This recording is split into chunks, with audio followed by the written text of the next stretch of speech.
married, not because you've volunteered to come up on stage and give a speech. Mm-hmm. So it was a good choice of an example, and if you manage to carry it off by involving people and drawing them all in and saying, you know, how many of you have been in the same sort of situation? How did the speaker project confidence? I think very simply, just by looking confident on stage. A lot of people hide behind these lecterns and read. Yang showed us that you can put a lectern in the middle of the stage and then own the rest of it.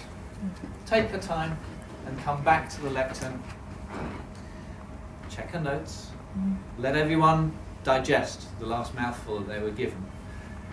Then she can go off onto the next course of what we're going to listen to. So it was very confident use of the lectern. The lectern didn't take up the stage, it just allowed her a nice place to pause and to check her notes, which was a good use. And as I say, a good sign of confidence.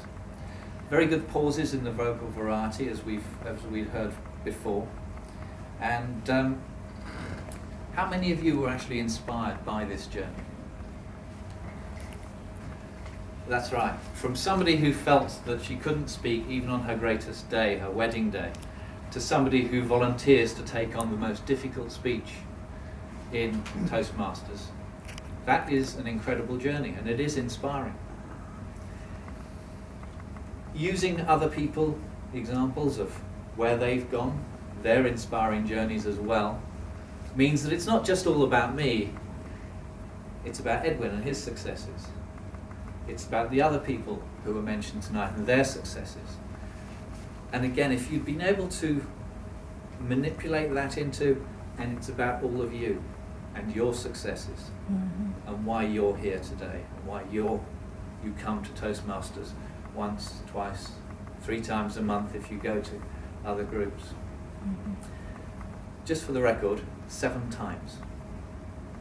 That's how many times you said, Toastmasters, you can make a difference. 7 times. But I do take the point as well that, again, being able to deliver it like a mantra is good, and being able to have everybody by the end chanting it would have been very powerful as well. Yeah. The conclusion seemed to be in 2 parts. I thought you were going to conclude with, this is what you can do. You can go to the clubs, you can do the speeches, you can finish it off, you can be a club member, you can be on the committee. And I thought that was going to be your end.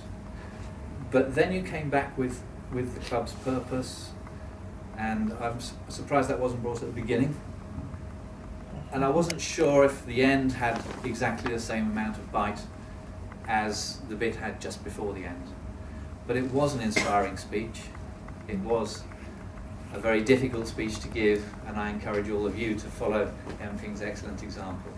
Well done.